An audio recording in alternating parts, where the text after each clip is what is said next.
এর আগের দিন আমরা সরল সুদের ফার্স্ট পার্টটা করেছি। ফার্স্ট পার্টটায় আছে কি, যে বিগত কয়েক বছরের যে চাকরির পরীক্ষাগুলো আছে তাতে যে কোশ্চেনগুলো আসে সেই কোশ্চেনগুলোই আছে।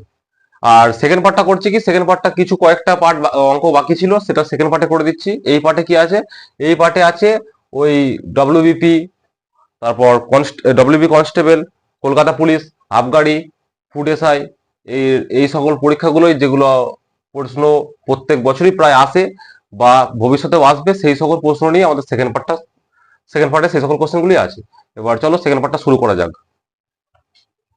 আমাদের প্রথম প্রশ্নটা আছে যে কত বছরে 450 টাকা বার্ষিক 4.5% সরল সুদে সুদ হবে কত টাকা, 81 টাকা সুদ হবে। এটা ডাব্লিউবি কনস্টেবল মেনে এসেছে, 2022-এ ডাব্লিউবি কনস্টেবল মেনে এসেছে। তাহলে আমাকে কি জানতে চাইছে, আপনার টাইমটা জানতে চেয়েছে। তাহলে আমরা কি জানি, টি সমান কি জানি, টি সমান I into 100 by P into আর।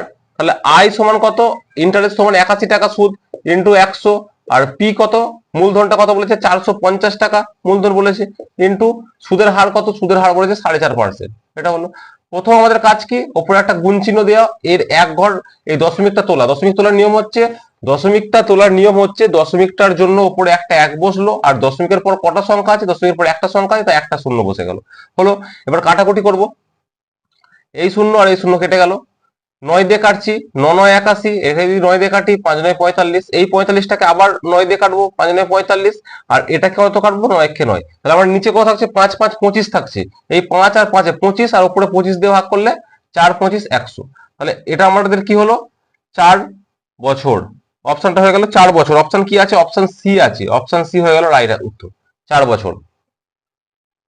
2 নম্বর অঙ্কটা আছে, যদি বার্ষিক 12% সরল সুদে আসল ও সুদ মিলিয়ে এক বছরে 1120 টাকা হয়, তাহলে আসল কত বার করতে বলেছে।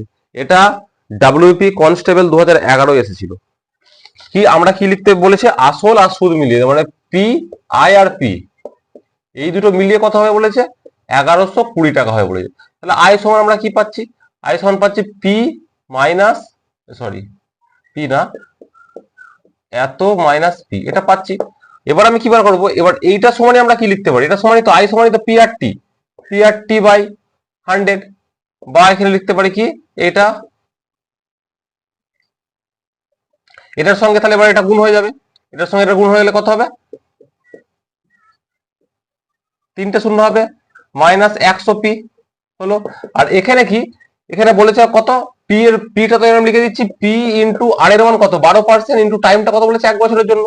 তাহলে এটা কত হচ্ছে, এই 100 পি এদিকে আছে, আর এই 12 পিটা এদিকে এলে মাইনাস হয়ে যাবে, তাহলে মাইনাস 112 পি। এটা সমান, এইটা যখন এদিকে যাবে তখন মাইনাস হয়ে যাবে, এই মাইনাস ক্যান্সেল হয়ে গেল। তাহলে পি সমান কত বেরোবে, এটা ভাগ করে দে, 112 হয়ে গেল, আর এটা 112 কে কাটলে 1, আর তারপরে কটা শূন্য হচ্ছে, 3টে শূন্য। তাহলে পি এর মান কত বেরোলো, পি এর মান বেরোলো 1000। এটা হলো অপশন বি। এই কোশ্চেনটা ডাব্লিউবি কনস্টেবল 2011 মেনে এসেছিল। কোন একটি নির্দিষ্ট সময়ের 6.14% সরল সুদের দ্বিগুণ হবে, সেই সময়টা কত নির্ণয় করতে বলেছে। এই অঙ্কগুলো করার আমি আগেই নিয়ম বলেছিলাম, পার্ট 1-এ আমি নিয়ম বলে দিয়েছি।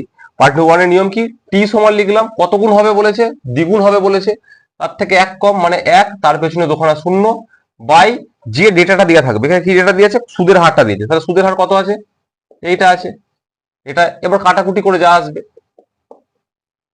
এটা হলো, এইটা মানে কত, 4 6 24, আর আগে 25/4, তাহলে এটা হবে কত, এত গুণিত 4টা উপরে যাবে, 25টা কত আসবে, নিচে আসবে, কাটা করে এলে 25 থেকে 25, 4 25 100, তাহলে 4 4 16 বছর।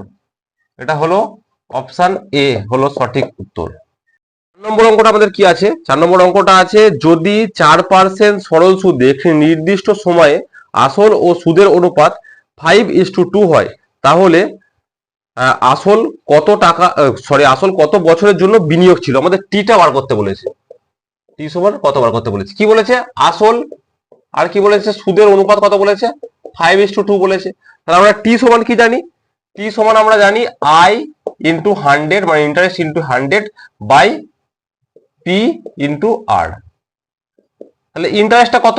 ইন্টারেস্টটা 2x হয়, কিন্তু আমি 2 লিখবো ইন্টু 100। আর পিটা কত বলেছে? পিটা 5x হতো, তো এই এক্স আর এই এক্স কেটে যাবে, তাই আমি 2 আর 5 লিখলাম। আর কত কত সময়ের জন্য বলেছে, সরি কত সময় না, হ্যাঁ 8টা, আর কত পার্সেন্ট বলেছে? 4% বলেছে, ইন্টু 4। তাহলে এটা কত হচ্ছে? 4 5 কত? 20। 4 আর 5 করলে হচ্ছে 20 হচ্ছে ওপরে, তাহলে 20 দিয়ে যদি ভাগ করে দিই তাহলে এটা কত হচ্ছে? 20 দিয়ে ভাগ করলে 5 20 100, তাহলে 5 দুগুণে 10। 10 বছরের জন্য এটা বিনিয়োগ ছিল, 10 বছরের জন্য এটা বিনিয়োগ ছিল। অপশন বি হয়ে যাচ্ছে 10 বছর, অপশন বি আনসার। এই 5 নম্বর অঙ্কটা বলেছে শ্যাম তার এক বন্ধুকে সুদ আর আসল বাবদ মোট 15,600 টাকা ফেরত দিল। যদি শ্যাম 12,000 টাকা সেই বন্ধুর থেকে ধার নিয়ে থাকে, তাহলে কত বছরের জন্য সে ধার নিয়েছিল এটা বার করতে বলেছে। তাহলে সে কি করেছে? সুদ আর আসল মিলিয়ে কত টাকা ফেরত দিয়ে দিয়েছে? 15,600 টাকা সুদ আর আসল মিলিয়ে ফেরত দিয়েছে। আর ধার নিয়েছিল কত টাকা? মানে পিটা কত? পি সমান কত হচ্ছে? 12,000 টাকা। 12,000 টাকা ধার নিয়েছিল। তাহলে আই সমান কত? আমি বিয়োগ করব, বিয়োগ করলে এই পি কেটে যাবে, এটা বিয়োগ হবে। তাহলে আই সমান কত? আই সমান এই 12,000 বিয়োগ হবে এটা থেকে, তাহলে 3,600 টাকা হচ্ছে ইন্টারেস্ট। 3,600 টাকা হচ্ছে ইন্টারেস্ট দিয়েছে। এবার কত বছরের জন্য? তাহলে পি পেয়ে গেছি আমরা, পি সমান 12,000, ইন্টারেস্ট পেয়ে গেছি। আর কি বার করতে বলে? টাইম বার করতে বলে। তাহলে টাইম সমান কি? টাইম সমান হচ্ছে interest into 100 by P into সুদের হার।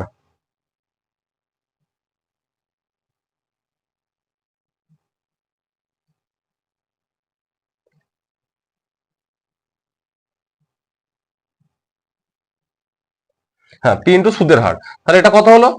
এটা হচ্ছে আই বসালাম, এটা ইন্টু 100, পি মানে হচ্ছে 12,000 ইন্টু 12,000 ইন্টু সুদের হার কত? সুদের হার হচ্ছে 5%। তাহলে এই কাটবো, এই শূন্য এই শূন্য এই শূন্য, তিনখানা শূন্য, একটা দুটো তিনটে শূন্য কাটলাম। 12 দিয়ে যদি ভাগ করি, 12 একে 12, আর এটা যদি 12 দিয়ে ভাগ করি 3 12 36, একটা শূন্য, 5 একে 5 6। তাহলে কত বছরের জন্য ধার নিয়েছিল? 6 বছর।